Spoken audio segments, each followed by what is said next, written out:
Grace to you and peace from God our Father and the Lord Jesus Christ. Amen. Our text for today is the Gospel just read, taken from St. Luke chapter 10. Fear drives us to either run away or to act out in anger. This should be no surprise to you. It has been a week of fear and anger in our country. Shootings of both civilians and police officers took place in the United States this past week. You can see and feel the fear and anger, even here in faraway California, although we're not that far from Santa Barbara. It oozes out of your phone, out of the TV, infecting each one of us. Am I safe? Could this happen to me? Yet at the same time, love worries less about consequences and looks to help the neighbor even when it doesn't make sense. Yesterday, just a few miles from where the police officers were killed in Dallas, a group of Texas inmates broke out of their cell to help save their guard who was dying from having a heart attack. I can't imagine that that was going to end well for them, breaking out. They did. They literally risked their lives to help the very one who was keeping them in prison. So it's very appropriate we get the story of the Good Samaritan this Sunday.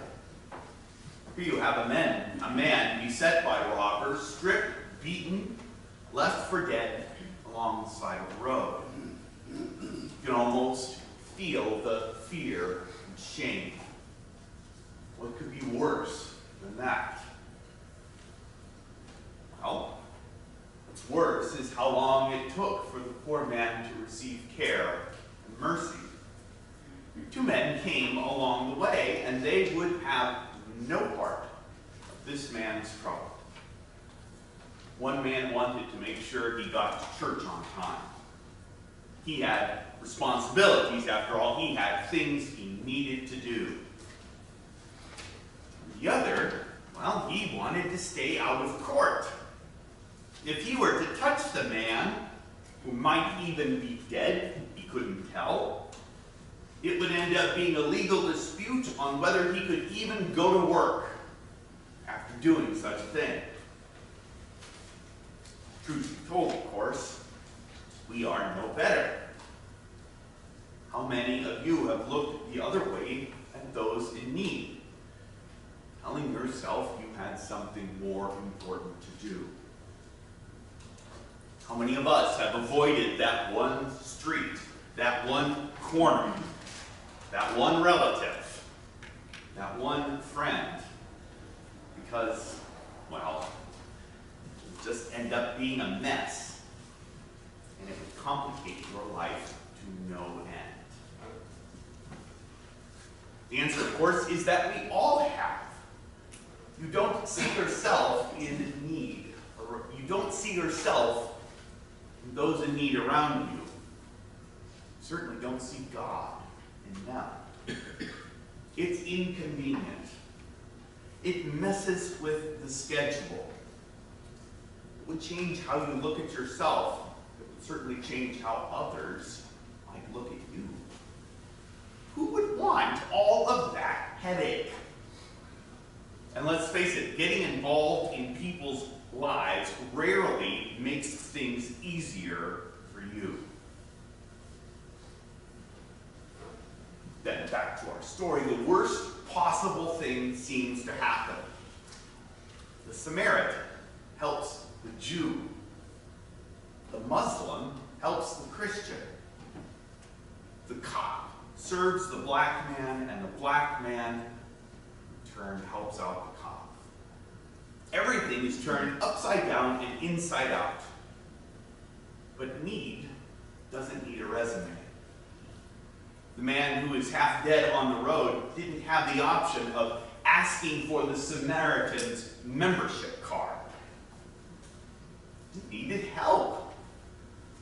But in the same way, mercy means helping in caring where there is need, not where it will be appreciated and respected.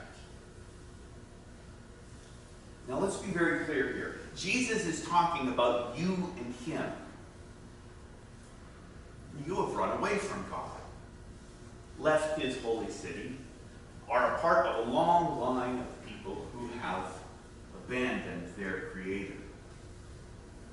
Jonah, Cain, Peter, the priest, the Levite, all of them ran away from the one who made them just like you. And in running away from God, you have been beset by sin and the devil. He has you in his grips. He will not let you go just because you are nice. You are left for dead on the road without help and without any options. But God, who is mercy, reaches down to you. He doesn't ask how you feel about it. He doesn't make sure you've got all of your paperwork in order. He looks down at you and sees in you his creation. In other words, he looks down upon you in love, not because you are so great and perfect, but because God knows that you are his child. He sees himself in you, even if you don't see it in yourself. And in short, he saves you. He gives you faith and hope where you had none for yourself. He doesn't do this for you because of how you look, or what you wear, or even what you believe. He does this because he is love. And love reaches down and gives when no one else could or would. So there you are with the broken ones, left for dead, ashamed, in desperate need of mercy. You can't help yourself, and it seems like no one else can help you either. But along comes Jesus, who is not afraid to get into the muck of your life.